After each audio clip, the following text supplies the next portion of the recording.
Rubén y yo acostumbrábamos llegar temprano a esperar las indicaciones de nuestro productor, que en ese entonces era Juan Pablo Vasconcelos, su hijo.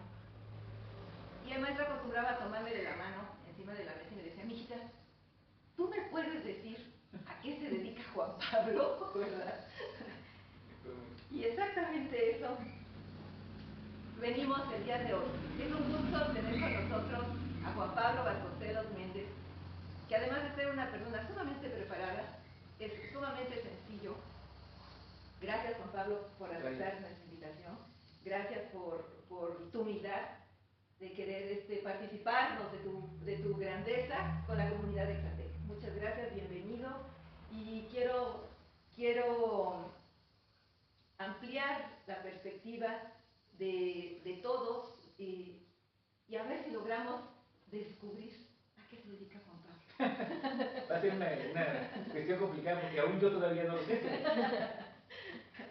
Gracias. Miren, Juan Pablo para mí lo tengo en mi corazón. Él inicia con nosotros recién regresado de su máster. Bueno, antes quiero platicarles que Juan Pablo estudia en la UNAM Derecho, Leyes, y con el tiempo se va a Madrid, a España, a hacer una maestría en gestión cultural en la Universidad José Ortega y Gasset. En el Instituto Ortega y Gasset, que está adscrito a la Universidad Complutense de Madrid. Ahí fue donde yo te conocí. Yo creo que recién regresadito. Sí, estamos hablando del 2007, 2008. Sí. Qué barbaridad, ¿cuántos años, Juan Pablo? Estabas jovencititito. Sí. Y venías con esa frescura y con esos ojos nuevos de ver Oaxaca. Y te recuerdo mucho en un proyecto que se llamó Mi Oaxaca Linda. Platícanos un poquito de ese proyecto, porque de ahí jalamos todo. Muchas cosas, claro, y claro. Estamos viendo los resultados ahora, pero exponenciados. Entonces platícanos un poco, porque yo me enamoré de ese proyecto. Claro que sí, Lupita. Bueno, antes que otra cosa, muchas gracias. Tú sabes todo el cariño que se te tiene en casa. Personalmente siempre ha sido una referencia. Yo cuando llegué esta mañana aquí le decía a Lupita, bueno, es que tú eres una empresaria. En todos los términos, ¿no? ¿Qué se necesita? ¿Qué tengo para resolverlo? Y bueno, hay que hacerlo, hay que pasar a la acción. Que luego es mucho lo que nos hace falta a las personas, a los seres humanos. Podemos tener ideas extraordinarias, visiones magníficas, nos podemos hacer castillos en el aire, pero si no los concretamos, si no los aterrizamos, pues las consecuencias las pagamos después, ¿no? Porque no podemos, digamos, materializar lo que ideamos, lo que pensamos, y quizás esa sea una de las grandes frustraciones con las cuales nos quedamos luego los seres humanos, que tenemos una gran cantidad de sueños e ilusiones, pero como no tomamos acción, como no realizamos lo que luego estamos dispuestos a soñar, imaginar, ¿verdad? ¿no? A imaginar, pues las cosas luego no suceden, ¿verdad? Pero tú no, tú sí realizas lo que dices, y ese es un gran mérito, fíjate. Y yo creo, ya que de acuerdo a lo que me comentas, y vamos a ver si le podemos dar respuesta a esa pregunta de qué hago y qué he hecho durante todos estos años. Yo tengo 47 años, y durante todos estos años a lo que yo me he dedicado es a indagar lo que quiero, lo que deseo, lo que me apasiona, lo que yo creo que esa cosa etérea que tiene que ver con el alma, con el ánima de cada quien, me exige. Claro. Es decir, hago lo que me gusta en términos de que hago lo que me hace sentir esta vitalidad y este ánimo para seguir adelante, ¿no? ¡Qué bendición! Yo creo que eso es muy importante. ¡Qué bendición! Porque además de hacerlo, además de lograrlo, que sea rentable, mi querido Juan Pablo, que nos dé para vivir, claro, para vivir bonito. Claro. Independientemente de lo que cada uno consideremos que sea vivir bien, ¿qué es vivir bonito para nosotros? ¿Qué es hacer las cosas con pasión? Y eso fue lo que yo descubrí en ti cuando te vi trabajar para Mi Oaxaca Linda, para ese proyecto. Sí. Pero inicio por este lado, Lupita, porque sí, es muy importante que comencemos a cuestionarnos cosas de nuestro tiempo, ¿no? Claro.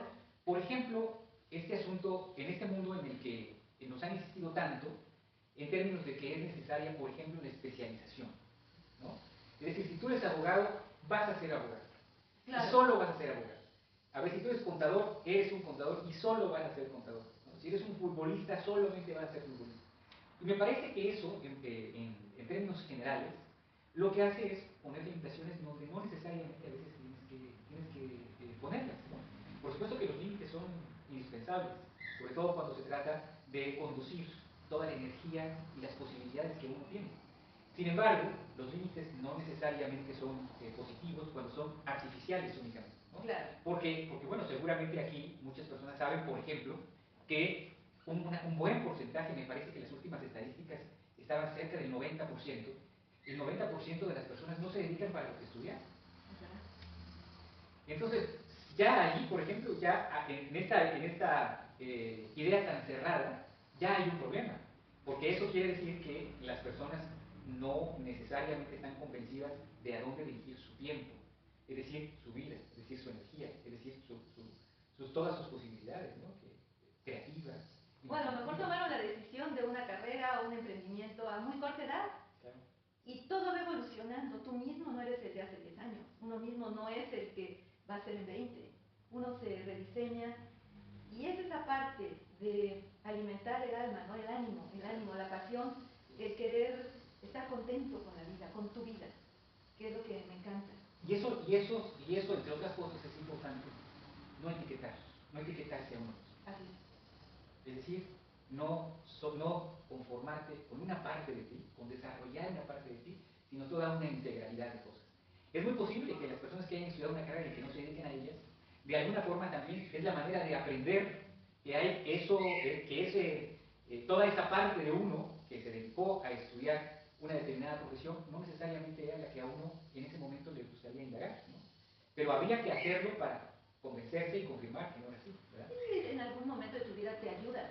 Todo conocimiento ayuda. Todo conocimiento en alguna etapa te ayuda. Para al menos encontrar un camino, una solución temporal o permanente, pero todo abona. Todo abona. Y en ese sentido, ahora en lo que preguntas, fíjate que yo le agradezco mucho al presidente municipal de Oaxaca de esos años, José Antonio Hernández Fraguas, que escuchó, y por supuesto compartimos en ese momento un diagnóstico de lo que estaba pasando y lo que era necesario en la ciudad. Estamos hablando del año 2008. Hay que recordar que Oaxaca venía de un conflicto muy importante en el 2006. Eso es central para entender este esfuerzo que tú comentabas hace un rato. Porque veníamos de una situación muy compleja en el año 2006, que vamos a cumplir 20 años ya. ¿Es verdad? Qué bárbaro. De ese tema, ¿verdad? Y así como nos pasó en la pandemia, donde decíamos que íbamos a aprender muchas cosas y tal, pasó la pandemia y ahora hay que revisar si efectivamente estamos aplicando lo que aprendimos durante esos años. Me parece que lo mismo deberíamos de pensar ahora, a 20 años del 2006, si aprendimos algo de aquel conflicto, cuáles han sido, digamos, las consecuencias y lo que eventualmente como sociedad hemos reanimado o hemos rectificado, ¿verdad? Porque en aquel momento se pusieron, yo recuerdo, muchas cosas sobre la mesa. Se puso, por supuesto, la desigualdad, en este caso la desigualdad urbana, sobre todo aquí en la capital. Se puso sobre la mesa la posibilidad de que las personas accedan a una mejor educación. Hay que recordar que uno de los fundamentos de aquel movimiento fue el funcionamiento de la universidad pública. La Universidad Autónoma Benito Juárez de Oaxaca fue un actor central de aquellos años, ¿no?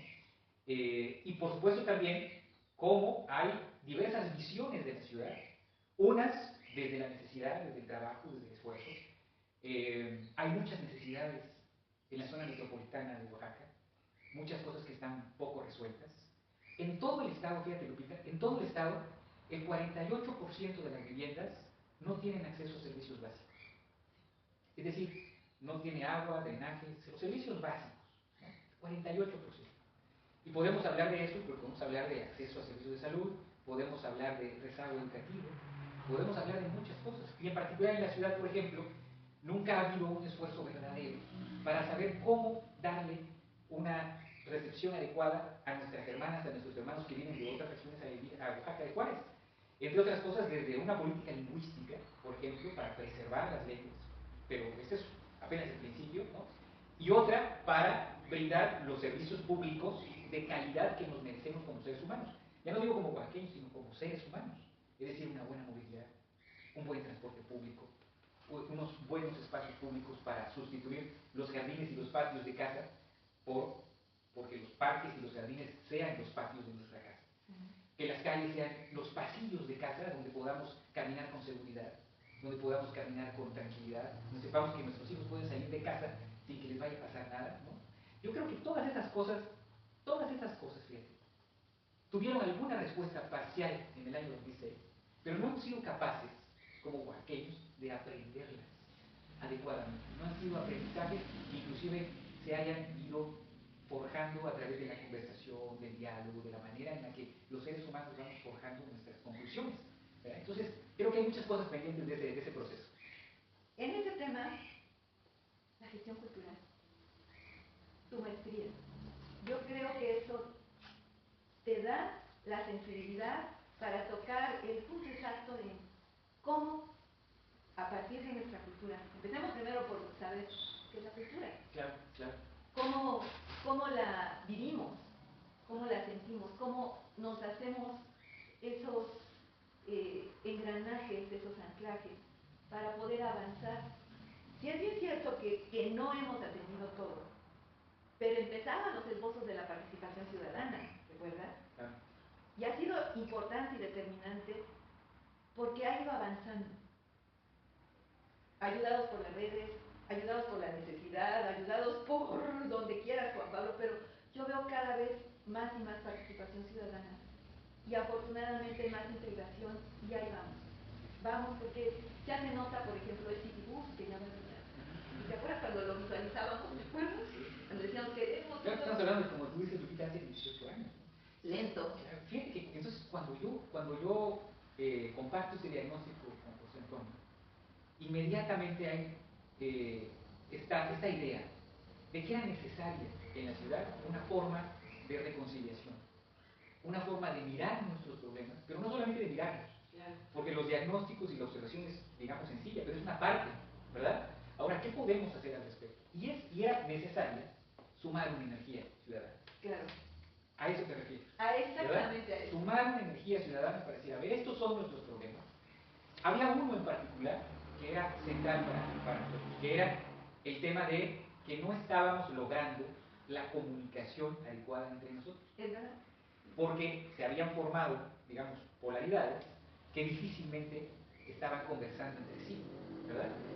Si a alguien le suena un poco lo que está sucediendo en estos años, pues efectivamente, ¿verdad? Esta polaridad lo que está impidiendo, digamos, es que haya conversación, que haya una comunidad que pueda afrontar sus problemas de manera, como dice la palabra, común, ¿verdad? Colectiva.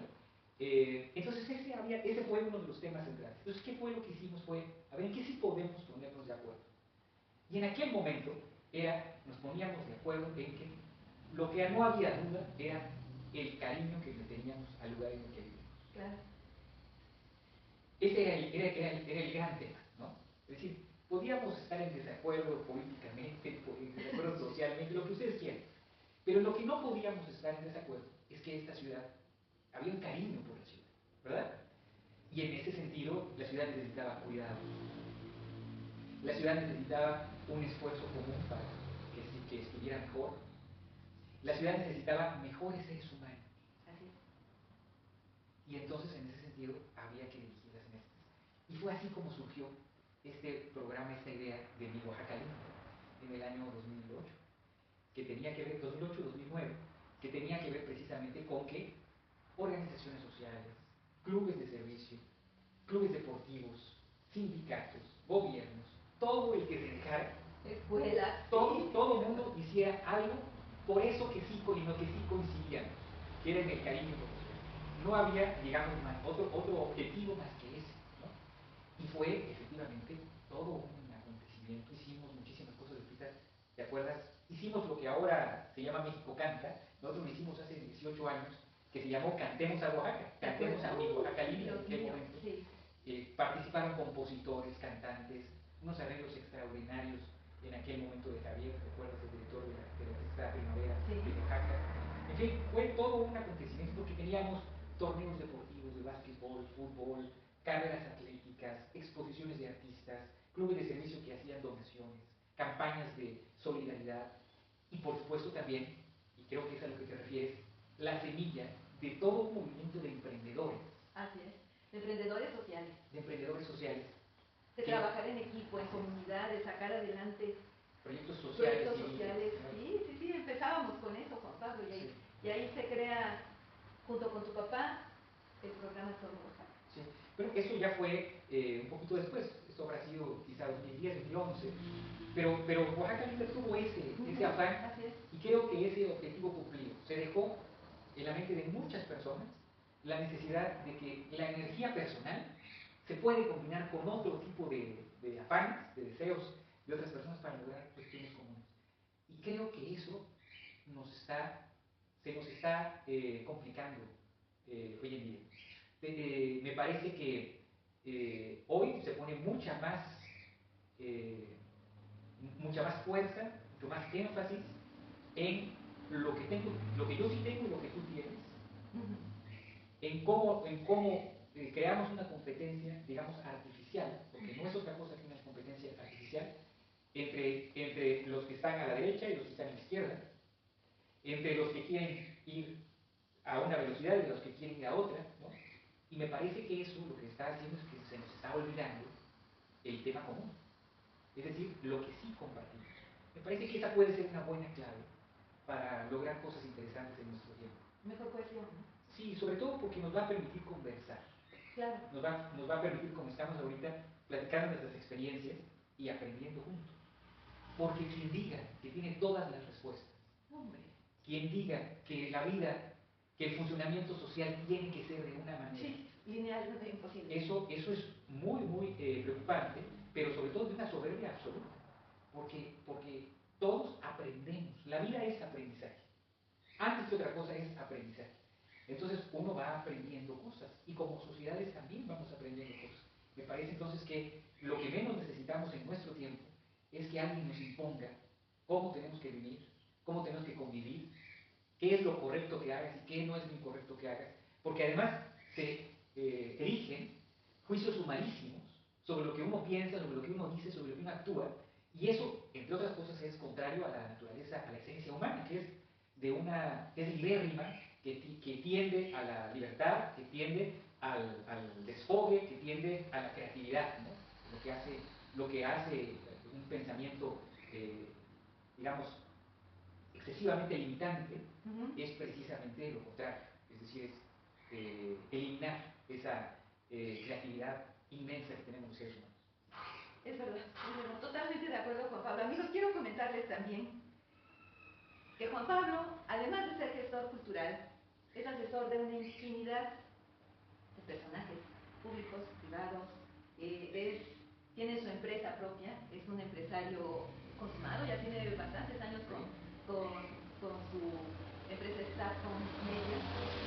Recuerdo cuando al iniciaste, Juan Pablo, qué bonito, qué difícil también, como todo, mucha disciplina, tenacidad, amor a lo que te gusta, pasión. Pero también tienes otra parte, Juan Pablo. Creo que eso decía tu papá. ¿A qué se dedica Juan Pablo? Yo recuerdo que me enseñó un librito así chiquito de poesías de Juan Pablo, pero no de edad reciente, cuando te conocí que tendría 28 años. Sí. Jovencito. No, era de niño. O sea, Juan Pablo ya había editado su primer libro de poesías. ¿A qué edad, Juan Pablo?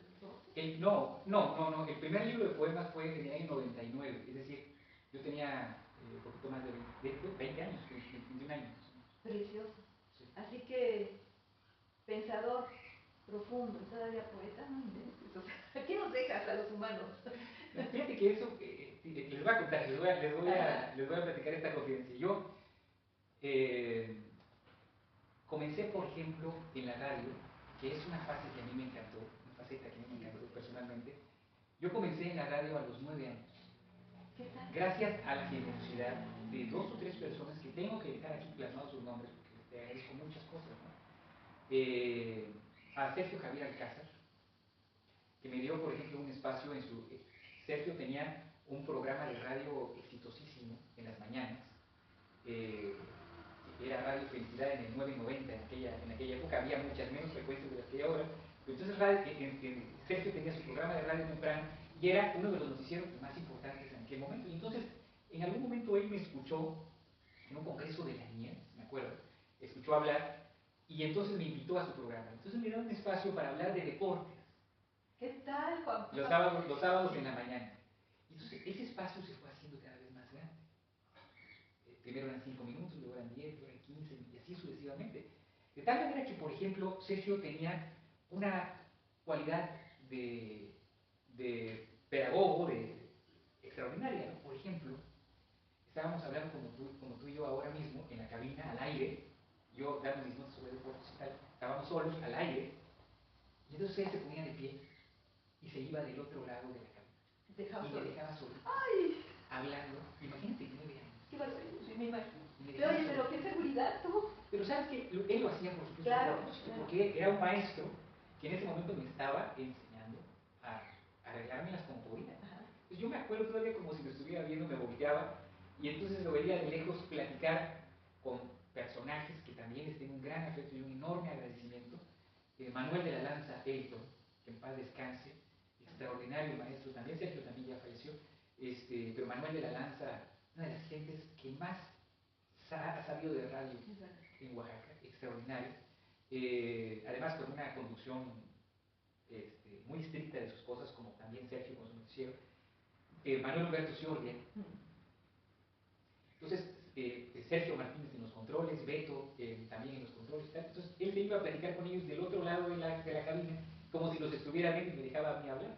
Entonces a los 5 o 10 minutos, pues ya se había terminado todo lo que yo llevaba preparado. Y a partir de ahí, había que desarrollar, de acuerdo a tu inteligencia, de acuerdo a tus antecedentes, a lo que uno estudiaba, claro. a todo eso había que desarrollar una temática. Entonces, esto, por ejemplo, fue extraordinariamente valioso para mí, porque me permitió, entre otras cosas, y es algo de lo que hago ahora, yo enseño a hablar, digamos, en público, si lo recuerdas, lo primero que hay que hacer es hablar con uno mismo. Para hablar en público, lo primero que tienes que hacer es aprender a hablar contigo mismo. Hablarte bonito, hablarte bien, preguntarte a ti mismo, contestarte, decirte qué piensas sobre eso, y eso eventualmente pues, va a crear un diálogo. Y si es un diálogo profundo, auténtico, si es un diálogo que realmente te pregunta profundamente a ti lo que piensas, inmediatamente es como si estuvieras platicando con alguien más. Porque los asuntos humanos son los mismos para todos. Así como somos distintos, y en esa diferencia y en esa diversidad hay una enorme riqueza, un gran crisol, ¿no? Lo mismo somos, como decía Goethe, harto uniforme. El hombre es harto uniforme. Es decir, nos preocupan las mismas cosas, nos afligen las mismas cosas, ¿no? Por eso cuando se habla de literatura, por ejemplo, hay algunos que dicen solamente hay 2 o 3 temas, ¿no? La muerte, el amor, la soledad, ¿sí? Solamente en términos generales en la literatura hay 2 o 3 temas. Si los hay en la literatura, también en la vida. Solamente hay 2 o 3 temas importantes en la vida de cada quien que son los mismos. Entonces, si uno empieza a preguntarse auténticamente las cosas, las respuestas van a ser humanas, comunes, ¿verdad? Pues esa parte es interesantísima, Juan Pablo. Ahora, yo sé que actualmente... Perdóname, Lupita, pero parece que me preguntas una cosa y te respondo de otro tema. No, todo es lo mismo. Pero que, exacto. Todo es lo mismo. Creo que por ahí va. Todo es lo mismo y me encanta tener esta parte donde ampliamos y abrimos el horizonte de nuestros amigos, que principalmente son muchachos recién egresados, que están apenas dándole y tenemos que incentivarlos y motivarlos a que la vida del mundo es un mar de posibilidades, tan amplio o tan cerrado como tú te lo pongas y propongas, que si tomas una línea no la determinante. ¿O sí? Claro. O vas y vienes y la retomas, es como todo. Muchas veces pensamos que por ahí no es y resultó que sí, ¿no? Pero que ese ánimo, que esas ganas de vivir continúen y que lo hagamos. Es tu currículum tan diverso, tan variado, pero sigue una línea. La de la comunicación, la de la gestión, la de mirarnos a todos, la de poder poner nuestro granito de arena para mejorar nuestro entorno, la pedagógica, la de enseñar. Fíjate que, y en ese sentido, yo creo que ahorita que lo estás comentando, hay 2 elementos importantísimos. Uno, y qué bueno que me dices que tu audiencia son jóvenes que están saliendo de la universidad y tal, porque creo que esto es muy importante.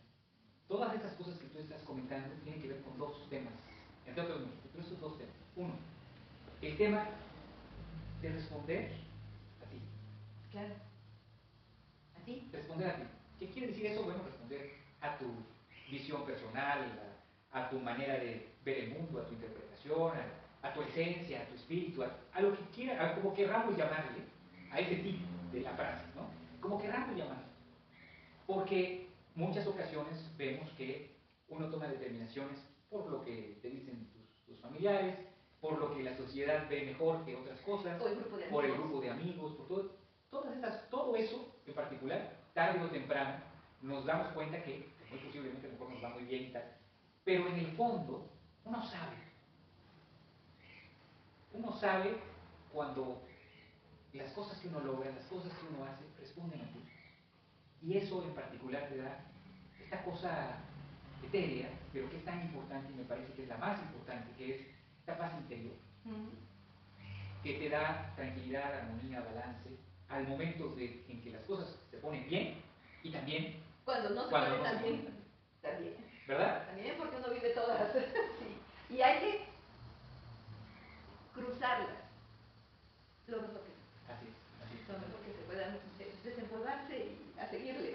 Hay estudios, ¿no? Hay estudios en los que le preguntan, por ejemplo, entre otras cosas, a las personas que están a punto ya de fallecer, las personas que están en muy malas condiciones, universidades que han ido a preguntarles a sus lechos de deceso, digamos, ¿qué cambiarían en sus vidas eventualmente?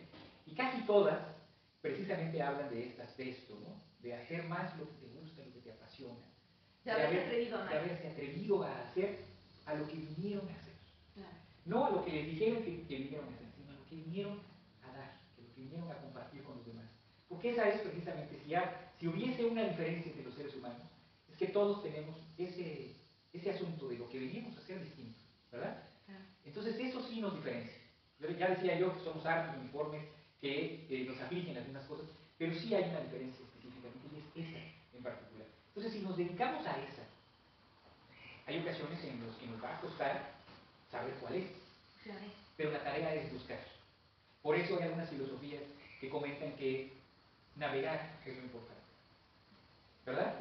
El camino es lo importante, dice otra, porque lo importante es indagar, buscar, caminar, ir hacia. Y en ese ir hacia es donde están los grandes descubrimientos, las grandes revelaciones, lo que la vida nos depara todos los días. Entonces, hay que buscar eso en particular. Y creo que, de alguna forma, esto que leías en mi caso, en mi formación, pues me ha servido mucho, porque efectivamente me he dedicado a la literatura, me he dedicado a la cultura, hemos organizado, por ejemplo, algunos de los festivales más importantes de Oaxaca, nos ha tocado planearlos. Y nos ha tocado ver cómo se hace en realidad, ¿verdad? Pero también al mismo tiempo, en el caso de los medios de comunicación, de la comunicación en general, pues algunas de las cosas que hemos hecho, que he intentado, digamos, tienen que ver con irme descubriendo también. Ir descubriendo lo que más me agrada, me gusta, y eso de alguna forma también se comunica a los demás. Pero te decía del otro tema. Sí, esta es una, buscarte a ti. Y la otra es trabajo. Miren, sí. En el trabajo, en el hacer, va acomodándose y volviéndose a enfocar y hilando, deshilando y otra vez. Sí. Y otra vez. Y esto es un mensaje muy importante para nuestra época. Porque tenemos tantas tentaciones para no trabajar. Tantas distracciones, todas. ¿Verdad? Todas. Tentaciones y distracciones, tienes razón. Es decir, ahora realmente es un enorme placer entregarse a las distracciones y al entretenimiento, ¿no? Que está muy bien. Es decir, nadie dice que el ocio no hay que probarlo, ¿no? Sin embargo, eso en particular, como todo, cuando es en exceso, e inclusive cuando ocupa la energía, nuestro entusiasmo, únicamente eso en particular, pues lógicamente descuida otras áreas que son importantes. El placer y el deseo es apenas una área de nosotros mismos, ¿verdad? Nuestra época lo que nos obliga y lo que nos está obligando es a llevar prácticamente toda nuestra energía a esa dimensión de nosotros mismos, descuidando el resto, descuidando otras dimensiones importantes que somos. Por ejemplo, nuestras relaciones personales. ¿Qué pasa cuando en un fin de semana pues, nos dedicamos a ver series, a jugar videojuegos, a las tecnologías, en fin? Pues lo que hacemos es dejar de ver a nuestros amigos, dejar de compartir nuestras penas, nuestros dolores con los demás, que es tan rico y tan necesario, ¿no? Sí. Comenzamos a no compartir cosas que son indispensables, como por ejemplo, cuáles son las revelaciones que hemos tenido, por ejemplo, en una semana, compartírselas a un amigo, a un hermano, a un hijo. Es parte precisamente de esta evolución, de esta progresión, de este crecimiento que uno tiene como persona, ¿verdad? Entonces es muy importante no dejar eso, pero sí saber que el placer y el deseo es apenas una parte de las dimensiones que somos como seres humanos. Y por otro lado, en cambio, hay otra que es muy importante, que es el trabajo, que es dedicar tiempo y energía a ser mejores en lo que hagamos, como amigos, como hijos, como mamás, como ciudadanos, como trabajadores, como lo que fuera. Como vecinos, como empresarios, como seres que nos relacionamos, porque seguimos relacionándonos, porque es la vida. Y eso no es espontáneo. Digo, es espontánea, digamos, el ánimo. No, pero todo requiere un análisis. Todo requiere un trabajo. Un trabajo, claro. Creo que eso, ese valor, esa forma de ver las cosas, me parece que es la que necesitamos ir compartiendo todavía más. Porque acostumbrados a la inmediatez, como lo estamos ahora, estamos descuidando este proceso. Hay un tema que yo estaba reflexionando sobre el tema de la inmediatez. La inmediatez quieren en estos aparatitos que sean inmediatos, y esa es su función. Pero ¿qué tanto somos inmediatos para poner manos a la obra, en la acción? Entonces no hay reciprocidad en esa inmediatez. La inmediatez también tiene que ser actuar físicamente, porque hay muchas cosas físicas que todavía se requieren para navegar en la vida con cierta pulcritud. Tener una ropa limpia, una buena comida, un plato a la mesa sano, ejercicio. Y los resultados tampoco se ven inmediatamente. Exactamente, entonces es un trabajo. Lo que tú dices, el trabajo. Sí. La parte del ejercicio. Yo sé que eres un gran tenista, Juan Pablo. ¿Qué tal? ¿Qué tal? Que no haces... Mucho tiempo nos dio por nadar, ¿te acuerdas? Sí, claro. La natación, el tenis, que aún no lo deja. Sí, por ejemplo, esto de la inmediatez, esa fue efectivamente una toma de decisión. A ver, se les voy a confiar. Sí, se les voy a confiar. Cuando cumplí 39 años, estamos hablando del 2017, justamente cuando cumplí 39 años, me volteé con Erika y le dije, ¿sabes qué? No puedo dejar pasar antes de que cumpla 40 años. Es hacer algo que siempre he querido hacer. Y me dice, ¿qué? Porque tú normalmente siempre has hecho lo que has querido. Y entonces le digo, mira, hay algo que siempre desde chiquillo miré como un deporte que me encantaba. Yo era de los que en las madrugadas me levanto, a ver, ¿cómo que decirlo? Me levanto. De madrugada, sí. 3, 4 de la mañana a ver los partidos de Australia en enero, porque el tenis siempre ha sido una pasión para mí, ¿no? Primero como aficionado. Entonces, en ese momento le dije a ella, ¿sabes qué? No puedo dejar de hacer. Aprender a jugar tenis. No puedo. Eran 3 de la tarde más o menos. Y me dice, ¿en serio? Sí, ya. Tienes 39 años. Puede ser 39 y tal. Hay que empezar mucho antes, ¿no? 6, 7, 8 años, ¿no? Yo sí. Y me dice, ¿cuándo vas a ir? Pues miré mi reloj y le digo, ahorita. ¿Cómo que ahorita? Sí, terminamos de comer y me voy a buscar clases. ¿En serio? Sí. Entonces me fui. Un gran saludo a Felipe Silva, a Felipe su hijo, a toda la familia. Me fui ahí a la misión de Los Ángeles. Estaba clases. Sí, las clases de la parte de atrás. Así es. Y entonces fui, les pregunté a qué hora era la clase, eran 4:15 y tal, mira, a las 5 tenemos espacio y tenemos otra a las 7 de la noche. Le digo, ¿qué necesito? ¿Necesitas esto? Inmediatamente lo conseguí, a las 7 estaba yo empezando las clases. En este asunto de la inmediatez que estabas comentando, claro, fue una inmediatez de 39 años, ¿no? Que de pronto, no, pero ya te determinaste. Que de pronto se determinó en ese momento, ¿verdad? Y ha sido una de las decisiones más importantes de mi vida. Al nivel de todas estas que estás comentando, al nivel de los libros de poesía que he escrito, al nivel de los libros de cuentos que he escrito, al nivel de los programas de radio que hemos producido, de los documentales, de todo lo demás, a ese nivel esta decisión. Porque de alguna forma lo que hace el deporte es transformar tu cuerpo, obviamente, pero sobre todo tu mente. Sí. Lo que hace es ponerte, por ejemplo, enfrente de determinaciones como tomar la responsabilidad de las cosas. El tenis lo que tiene, entre otras cosas, por ejemplo, es que juegas solo, a excepción de los juegos de dobles, pero hablemos de los juegos de sencillos, de singles, juegas solo. Estás frente a una red, que es tu primer rival, estás frente a un rival de carne y hueso que su misión en la vida es no dejarte ganar. Sí, así es, no pasa. Es lanzarte la bola lo más complicado, como es la vida, entre otras cosas, ¿no? Porque hay muchos factores en la vida que es como el contrincante que tienes en la mesa de tenis, ¿no? Cuya única misión detenerte. Es complicarte las cosas. Así es. ¿Verdad? Y luego está la cancha con unos ciertos límites que son como en la vida. Nosotros tenemos límites de muchos tipos, desde los económicos, que queremos a veces hacer algo y no podemos, porque no tenemos los recursos económicos para hacerlo, ¿no? Y uno tiene que ingeniarse, ¿no? Para meter la bola donde se pueda como pueda, ¿verdad? Y luego está el principal rival que tenemos, que es uno mismo, ¿verdad? Que empieza desde antes de llegar ¿Tú a y cómo te hablas? Así es, entre otras cosas, ¿verdad? Entre otras claro, cosas. claro. Y que empieza, como te digo, desde antes de llegar a la cancha, ¿no? Que es que hayas descansado el día anterior, que de alguna forma te cuides en muchos aspectos. Uno va aprendiendo a sus estrategias, cada quien se cuida de manera distinta y como quiere, pero uno va aprendiendo a cómo llegas mejor a ese momento, a darle su importancia al juego, al partido, y entonces uno también aprende este tipo de cosas a hacerlas en su vida personal. ¿Cómo llegas, por ejemplo, cómo llegamos todos los días a hablarle a nuestros amigos?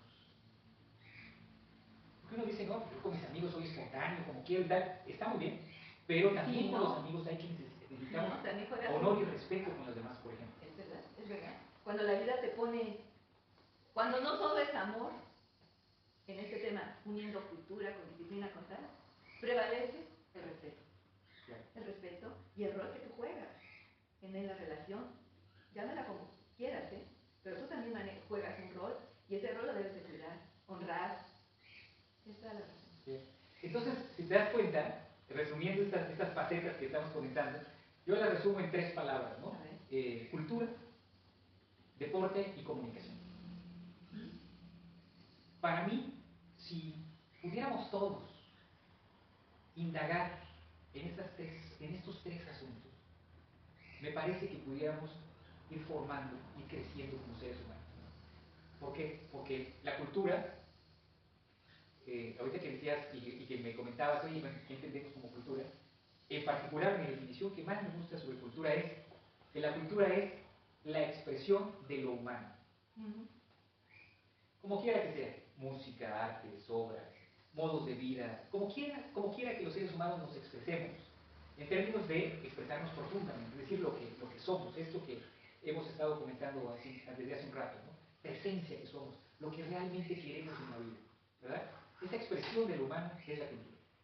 Luego está el deporte, que complementa, digamos, esta expresión a través de este vehículo extraordinario que tenemos, que es el cuerpo, ¿verdad? Sí, qué maravilla. Vehículo,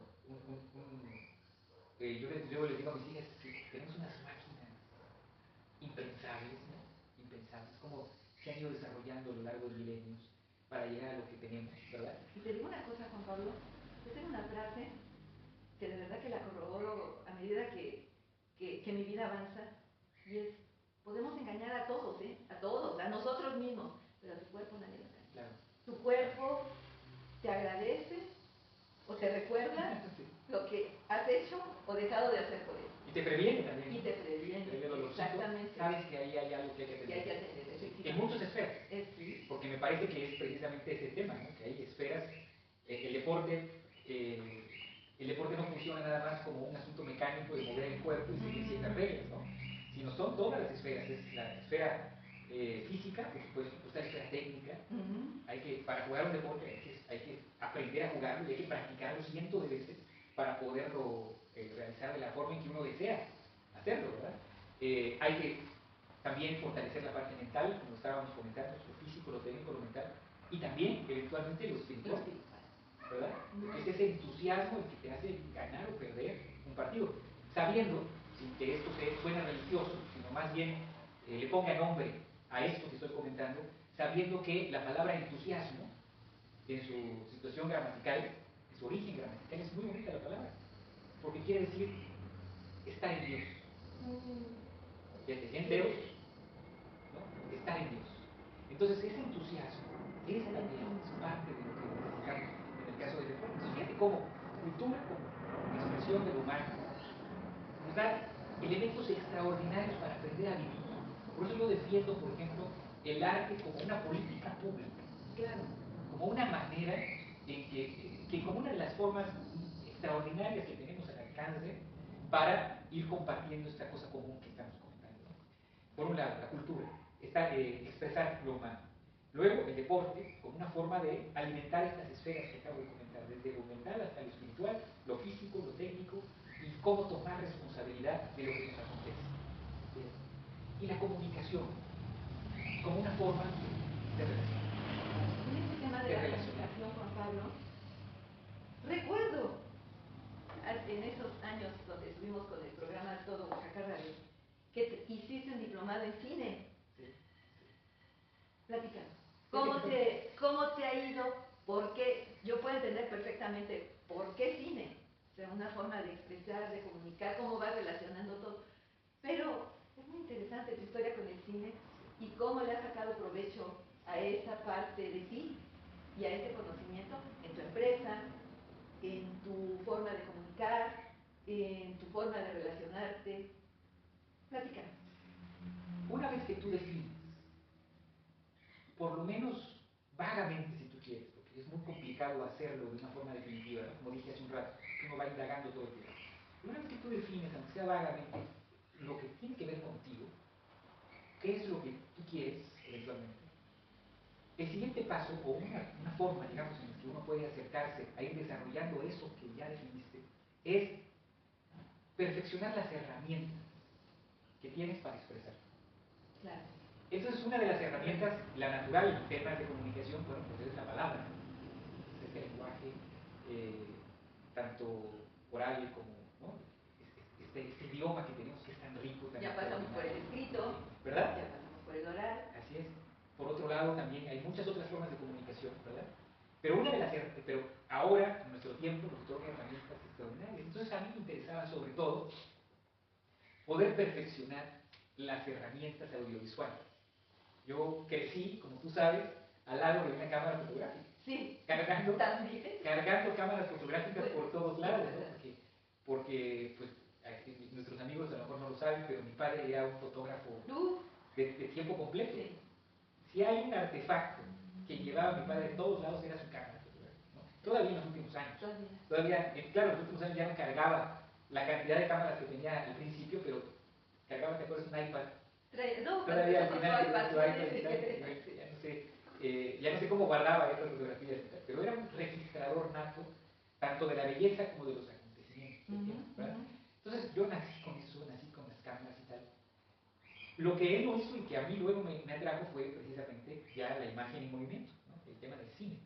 Seguramente porque ya había muchas más facilidades en nuestro tiempo para poder relacionarse con las cámaras de video, desde aquellas cámaras de video, las beta y las VHS, ¿te acuerdas? Sí. Los años, y luego ya la Super 8 y había que irse luego fusionando con el cine digital y estas cosas.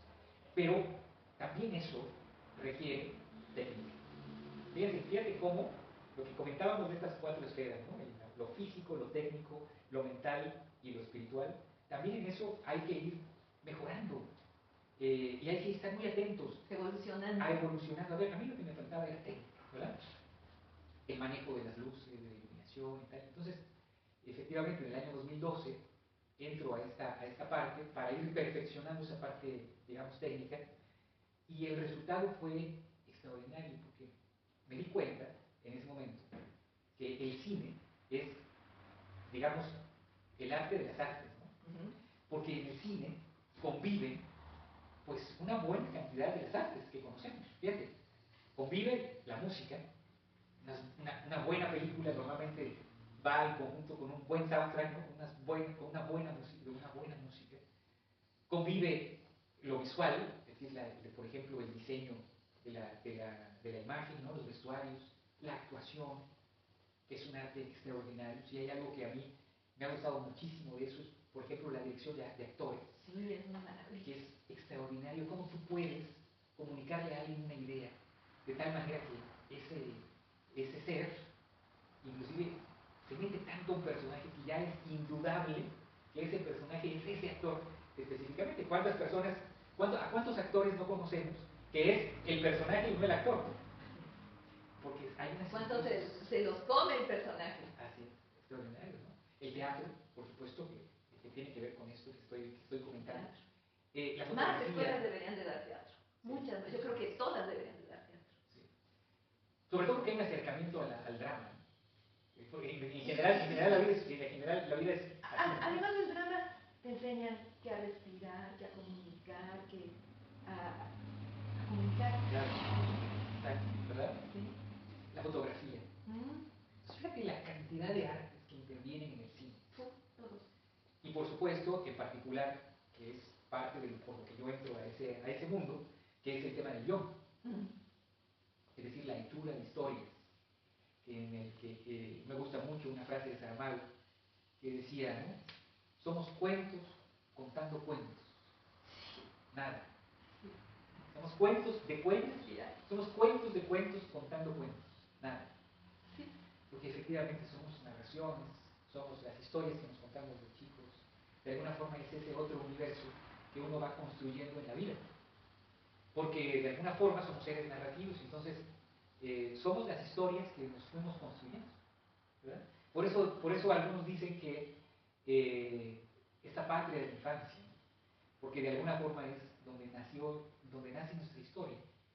Y para tantas personas es tan complicado, cuando hay una infancia compleja, separarse de esa historia, de esos primeros años, por ejemplo, ¿no?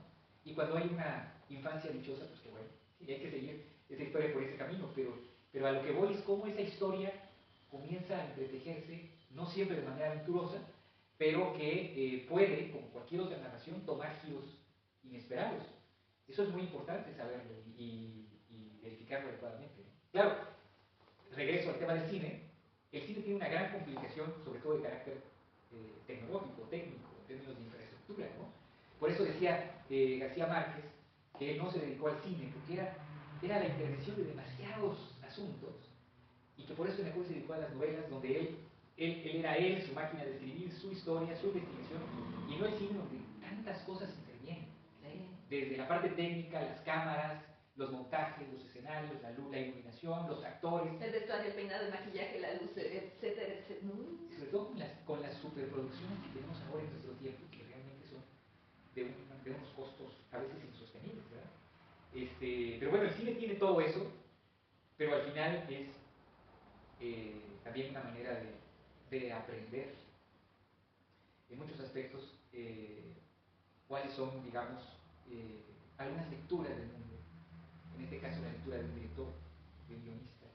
Algunas lecturas del mundo que, si estamos atentos, se convierte también en una forma de conversar con otras almas. Por eso, necesariamente el cine es un arte. Porque cuando es auténtico, cuando es profundo, cuando hay una forma verdadera, llamémosle así, una forma verdadera de haber expresado una cinta, una película, pues hay un encuentro con un espectador que mira esa verdad, esa vida, y entonces hay un crecimiento mutuo. Claro. Por eso es una obra. Platícanos ahora, Juan Pablo, sobre tu actualidad. Además de ser catedrático, además de ser integrante de varias asociaciones, incluyendo una de empresarios, que es BNI Tecchio, me parece. Pero ya no estoy ahí, pero ahí. A mis amigos les tengo un gran aprecio. Sí. Ya no estoy ahí, pero... Además de eso, tu empresa. Sí. Ahora sí descubramos exactamente qué estás haciendo, Juan Pablo, por favor. Mira, como muchos de ustedes saben, mis amigos, hace un par de años hubo necesidad de reinventar cosas en mi vida, ¿verdad? Y hay algo en lo que yo creo que necesitamos aprender en la vida. Y es que, así como dije hace un rato, que no debemos ponernos etiquetas artificiales, ¿verdad? Al mismo tiempo, no necesitamos ponernos separaciones artificiales. Porque muchas personas dicen, a ver, es que en mi vida personal tal cosa y en mi vida profesional tal cosa. Van de la mano. No, o sea, no eres dos. Es un tema. Es todo un tema. Es todo un tema, porque nos han enseñado a hacer separaciones por todo, ¿verdad? ¿No? que esto yo lo hago en público, pero en privado no. No, bueno. Ahí viene la locura, las disociaciones. Entonces, que eres uno. ¿Verdad? No quitas, te pones una chaqueta. No es posible. Entonces, y no solamente eso también, sino que hemos aprendido, por ejemplo, que no solo en términos de lo que uno hace, sino en términos de lo que te rodea, lo mismo. Yo sé que esto va a sonar extraño, pero le pido a nuestras amigas y a nuestros amigos que sean pacientes y que hagamos un esfuerzo al respecto. En términos de que uno va aprendiendo que todo lo que miras, lo que te rodea, lo que tocas, lo que compras, lo que tienes enfrente de ti, lo que pones en tu cómoda, dónde te acuestas, la cortina que cuelgas, el cuadro, todo absolutamente tiene la misma esencia. Todo tiene que ver con todo y que todo está creado de la misma manera, ¿no? Entonces, cuando entiendes eso, lo que hay, por lo menos en mi caso, es un enorme entusiasmo a compartirlo. Claro. Entonces lo que estoy haciendo, Lupita, yo, como tú dices, tengo un despacho de consultoría en estas materias, en cultura, en comunicación, sobre todo, donde comparto con personas que tengan proyectos de todo tipo, desde proyectos culturales hasta proyectos públicos, ¿no? Una visión de las cosas. Y normalmente lo que hacemos es empatar esas visiones para sacar adelante lo que quieran sacar adelante, ¿verdad?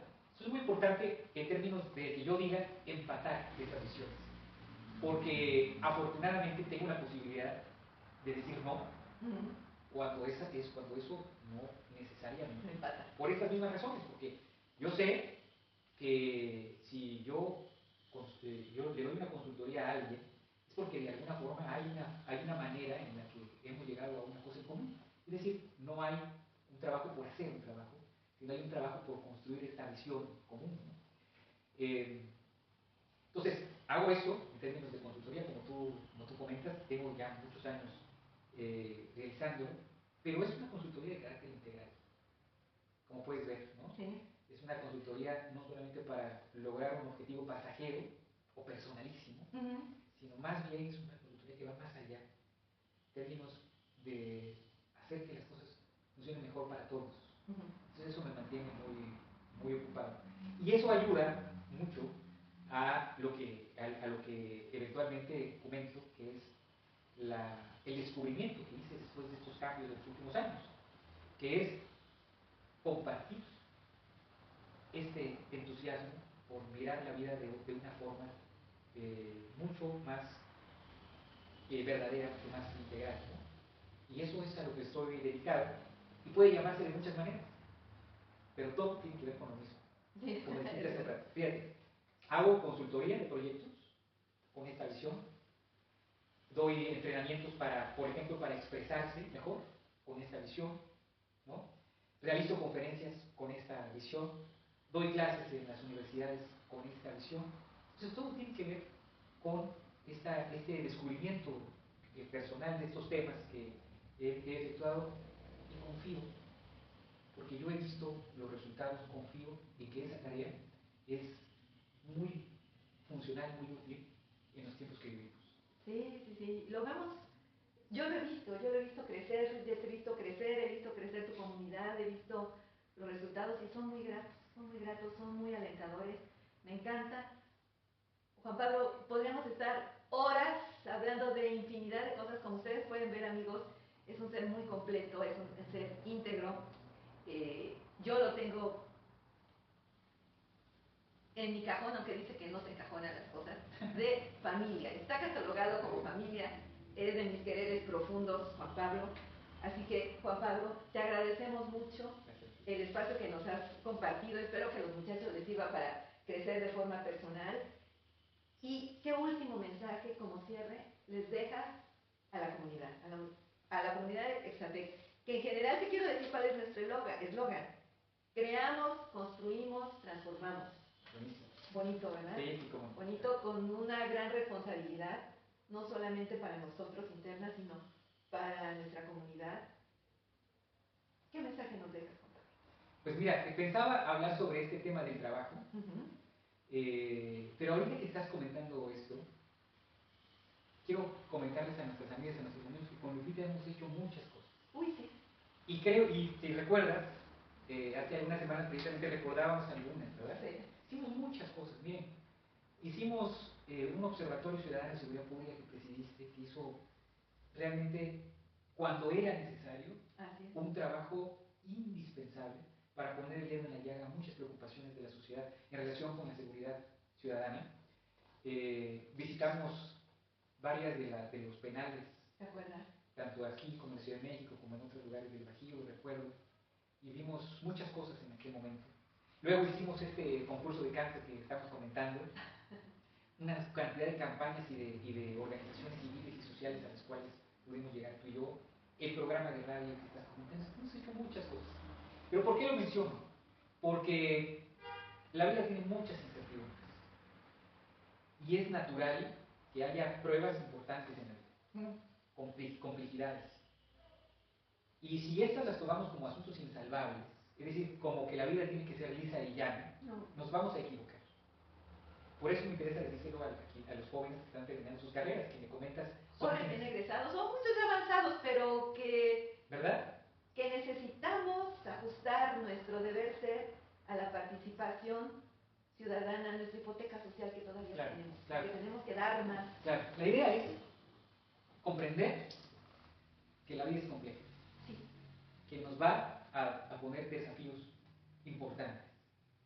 Que si creíamos que las cosas iban a ser absolutamente sencillas y fáciles, nada más hay que recordar que la vida termina, para saber que hay un tránsito que es el más complejo de todos y que está presente insalvablemente, ¿verdad? Entonces nada más, sabiendo que hay ese proceso insalvable, ya sabemos que en la vida hay como estos varios, ¿verdad?